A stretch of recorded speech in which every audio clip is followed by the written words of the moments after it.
So hey guys, welcome back to new video. क्या हो अगर मैं आपसे कहूँ कि मान लो एक भाई बहन है और उनके अंदर दो प्यार करने वालों की आत्मा घुस गई है। अब वो चाहते हैं कि वो एक दूसरे से शादी कर ले, या फिर ये भाई बहन जिनके रियल बॉडी से जिनके अंदर ये घुस गए हैं वो आपस में जुदाई कर ले, ताकि सब ये दोनों प्यार करने वाले अपने आप को सेटिस्फाई कर पाए। समझ में आ रही है बात? सेंस बन रहा है। अजीब सा सिचुएशन है ना ये। कैसा इंसेस्ट का हिसाब है जो मरने के बाद भी हो नहीं है। दो भाई बहनों के बॉडी में घुस के ट्राई कर रहे हो सेक्स हो जाए। इससे अगर आपको लग रहा है कि मैं क्या आप लोग की बुद्धि चोद रहा हूँ, तो भाई ऐसा कुछ नहीं है। जुजुत्सु काइसेन चैप्टर नंबर 217 में ठीक यही हुआ। सुकुना जहाँ मेगुमी की बॉडी में घुस गया है, वही सुमिको की बॉडी में योरोजु घुस गई है। अभी मेगुमी और सूरी को भाई बहन है और योरोजु जो है वो सुकुना से बहुत प्यार करती है। मुझे समझ में नहीं आता इन कर्सेस के पास ऐसी चीजें हैं प्यार करने की, अजीब से हैं ये। एक मिनट, मुझे भी पता चला कि ये दोनों स्टेप भाई ब्रदर है, यानी कि यहाँ पे स्टेप सिस्टर आई मिस्टेक वाला हिसाब हो रहा है। Sorry, step brother I mistake वाला हिसाब हो रहा है। व्हाटएवर, मुझे नहीं याद है यार पॉन के titles. Welcome back to new video of Jujutsu Kaisen. आज की वीडियो में हम बात करने वाले चैप्टर नंबर 217 के बारे में, जहाँ पे पता नहीं कहाँ से सुकुना की एक प्रेमी जाग उठी है। तो बिना टाइम वेस्ट किए लेट्स बिगिन। और किसी टाइप के स्टेडियम में है और यहाँ पर योरोजु से पूछता है कि तू अपना फेस क्यों नहीं बदल ले रहे हो, तुम्हारे पास तो वो पावर है। इस पे सुकुना बोलता है योरोजु तुम भी तो ऐसा कर सकते हो, तुम भी अपना फेस बदल सकते हो। इस पे बोलती है कि नहीं नहीं, बाद में इसकी बहुत जरूरत पड़ेगी। और ये चीज सुन के सुकुना बोलता है तुम्हें क्या सच में लगता है तू बाद में जिंदा रहेगी? और ये चीज सुन के तुरंत योरोजु फायर अप हो जाता है। इन दोनों के बीच में फाइट होती है, बिल्कुल एक्शन भर के जुजुत्सु काइसेन वाली फाइट होती है। यहाँ पर योरोजु बोलती है कि एंजल भी यहाँ पर थी, लेकिन शायद उसने तुम्हें नोटिस नहीं किया, लेकिन मैंने तुम्हें नोटिस कर लिया। जानते हो क्यों? क्योंकि मैं तुमसे बहुत ज्यादा प्यार करता हूँ। लड़की की बॉडी में लड़के की आत्मा घुस गई है, वो एक दूसरे के साथ प्यार करना चाहते हैं। भाई कितना अजीब लग रहा है यार। ऐसा सोचो कि तुम गे थे लेकिन अब तुम्हें पुसी मिल गई है, उस टाइप का हिसाब हो गया। सिर्फ साउंड लैंग्वेज ठीक है। स्टार्टिंग में डिस्क्लेमर था कि भाई ईयरफोन्स लगा लेना।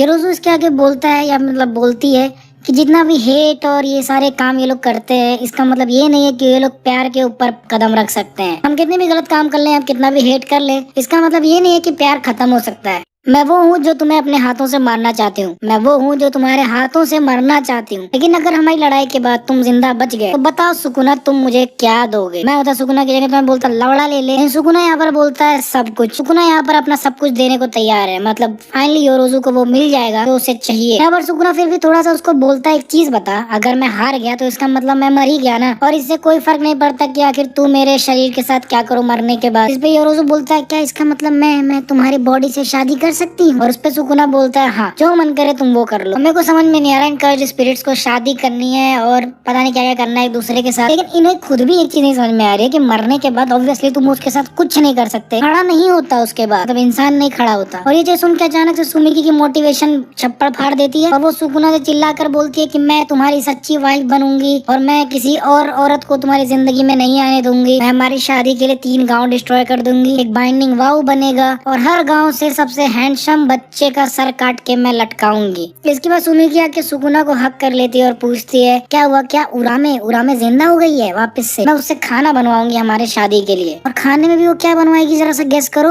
Monkey brain. मंकी का ब्रेन कौन खाता है बे? यार ये सारी सुमिकी की जो भी ख्वाहिशें हैं अजीब सी, इसका सबसे पहले कंडीशन यही है कि सुकुना को हारना पड़ेगा। फिर क्या दोनों भाई बहन यानी कि प्रेमियों में फाइट चालू हो जाती है। सुकुना यहाँ पर अपना डिवाइन डॉग्स वाला मूव यूज करता है और ऑब्वियसली अब क्योंकि सुकुना मेगुमी की बॉडी में है तो ये डिवाइन डॉग्स और भी ज्यादा पावरफुल हो जाते हैं। लेकिन सुमिकी वहाँ से बचकर निकल जाती है क्योंकि सुकुना के बॉडी में घुसने के लिए उसकी तरफ भगते हैं। लेकिन तभी सुमिकी यानी कि योरोजु रुक जाता है और वो बोलता है एक मिनट रुको, ये कौन सा कर्स टेक्निक है? क्या ये तुम्हारे वेसल का है यानी कि मेगुमी का है? तो सुकुना बोलता है हाँ भाई ये मेगुमी की कर्स टेक्निक है ना कि मेरी। इस पे सुमिकी उससे पूछती है अच्छा तो फिर तुम अपना मेलोवेलेंट श्राइन क्यों नहीं यूज कर रहे? सुकुना बोलता नहीं, मैं उसे यूज नहीं करने वाला। तो यहाँ पर सुकुना एक्चुअली में अपनी कर्स टेक्निक इसलिए नहीं यूज करना चाह रहा है क्योंकि वो चाहता है कि अगर फुशिगोरु की बहन मरे तो वो ठीक उसी के टेक्निक से मरे, यानी कि फुशिगोरु के ही टेक्निक से मरे, ना कि सुकुना के टेक्निक से। इस तरह से मेगुमी और भी ज्यादा गिल्ट महसूस करेगा कि जो भी टेक्निक्स उसने अपने अंदर डाली हैं या मास्टर किए हैं उन्हीं टेक्निक्स की वजह से उसकी बहन मर गई, और इस तरह से वो उसके सोल को खत्म कर देगा। और ये चीज सुन के सुमिकी का दिमाग और भी ज्यादा खराब हो जाता है। वो चिल्लाकर बोलती है चूतिया बनाना बंद करो, तुम अपनी होने वाली वाइफ को वैसी कस्ट टेक्निक से छू रहे हो जो कि तुम्हारी खुद की नहीं है। मुझे ऐसा किंकी स्टफ नहीं पसंद। प्लीज बुरा मत मानो, लेकिन अगर मैं थोड़ा सा इसको नॉनवेज भाषा में बोलूँ ना तो इसका मतलब ये है इसकी वाइफ को ढिल्डो नहीं पसंद रहा, इसे असली माल चाहिए। लेकिन मजाक की बातें साइड करके इसके बाद सुमिकी का दिमाग खराब हो जाता है। वो बोलती है तुझे लगता है तो मुझे डिफीट कर सकता है बिना मेलोवेलेंट शाइन का यूज किए हुए। एंड इसके बाद हमें योरोजु का कस्ट टेक्निक रिवील होता है जो कि है कंस्ट्रक्शन। और ये कस्ट टेक्निक इस तरह से काम करती है कि वो कोई भी भी चीज रिक्रिएट कर सकती है, हर टाइप का सब्सटेंस वो क्रिएट कर सकती है except the special curse tool. Curse tools को रिक्रिएट नहीं कर सकती है। थ्रू आउट द हिस्ट्री इतने सारे इक्विपमेंट्स को रिक्रिएट किया है, इतने सारे इक्विपमेंट्स देखे हैं, तो इस एक्सपीरियंस का यूज करके योरोजो ने एक लिक्विड मेटल डेवलप किया जो कि अपना फॉर्म चेंज कर सकता है लेकिन फिर भी अपने फिजिकल प्रॉपर्टीज नहीं चेंज कर सकता। मतलब ये थोड़ा सा केमिस्ट्री वाला कॉन्सेप्ट है। यूजुअली मेटल जो है, मतलब ज्यादातर जो मेटल्स हैं वो लिक्विड नहीं रहते हैं, सारे के सारे सॉलिड रहते हैं, बट इसने कोई ऐसा टेक्निक डेवलप किया है जिससे ये स्टील को भी लिक्विड फॉर्म में यूज कर सकती है, वो भी मतलब नॉर्मली फॉर्म में, ऐसा नहीं कि वो बहुत ही हाई टेम्परेचर पे नॉर्मल फॉर्म में यूज कर सकती है और उसकी फिजिकल प्रॉपर्टीज वही रहेंगी, यानी कि लिक्विड से मारोगे तो भी स्टील जितना चोट लगेगा, समथिंग लाइक दैट। और इस लिक्विड मेटल का यूज करके वो अपने बॉडी को मॉडिफाई करके एक अलग सा आर्मर डेवलप कर सकती है। और जो कि आप देख सकते हो इस पैनल में, अचानक से सुमिकी की बॉडी कुछ ज्यादा ही मस्कुलर दिख रही है और कीड़े जैसा भी दिख रहा है, तो ये भी फॉर्म बहुत अजीब है। इसका कोई कलर्ड पैनल शायद अभी तक नहीं आया है, बट आई होप जल्दी देखने को ऐसा कुछ मिलेगा। लेकिन अब इसको काउंटर करने के लिए ऐसा नहीं है कि भाई सुकुना को अपना मेलोवेलेंट श्राइन यूज करना पड़ेगा, ना ना, छोटी चीजों के लिए सुकुना अपना डोमेन एक्सपेंशन नहीं यूज करेगा ब्रो, क्योंकि उसके पास है मेगुमी का एक बहुत ही भयंकर मूव जिसका नाम है महरोगा। तो अगर आपने अभी तक मांगा नहीं पढ़ी है तो आपको शायद एक चीज नहीं पता होगा कि मेगुमी के पास एक बहुत ही भयंकर कश टेक्निक है जिससे वो महरोगा बोलता है। बेसिकली यहाँ पर भी वो एक क्रीचर को समन करता है, बट ये एक बहुत ही भयंकर क्रीचर है, कोई नॉर्मल सा नहीं। वैसे अगर मैं आपको महरोगा के बारे में थोड़ा सा बता दूं तो ये एक ऐसा क्रीचर है जिसको मेगुमी भी कभी समन नहीं करना चाहता, क्योंकि मेगुमी के पास कंट्रोल नहीं है और ये किसी भी टाइप के मूव सेट को अडेप्ट कर सकता है, किसी भी टाइप की सिचुएशन को अडेप्ट कर सकता है। जब मेगुमी ने इसको शिबुया में समन किया था, सुकुना ने जब इससे फाइट किया तब महरोगा को वो आराम से मतलब डैमेज दे पा रहा था स्टार्टिंग में, लेकिन महरोगा के सर पे एक पहिया लगा हुआ है और जैसे ही वो व्हील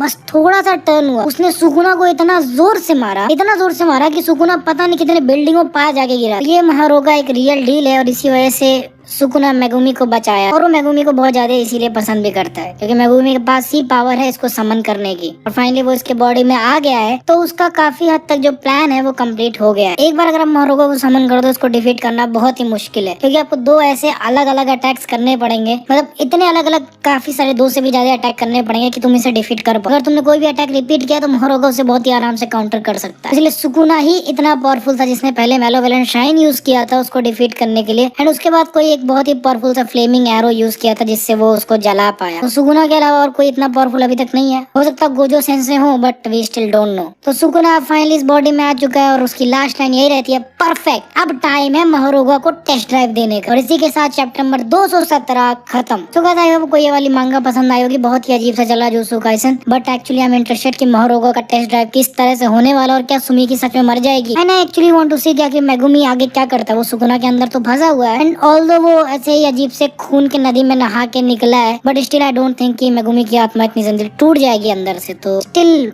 देखते हैं मेगुमी कितना पावरफुल है और क्या वो सच में तोजी का ही बच्चा है जो कि हम जानते हैं थ्रू आउट द मांगा, मतलब तोजी इतना उसके अंदर विल पावर है या नहीं। तो मैं आप लोगों से मिलूंगा अगले वीडियो में। कुछ और वीडियोस को आप चेकआउट कर सकते हो, लेफ्ट और right side of the screen मिल जाएगा। And until the next video, bye on.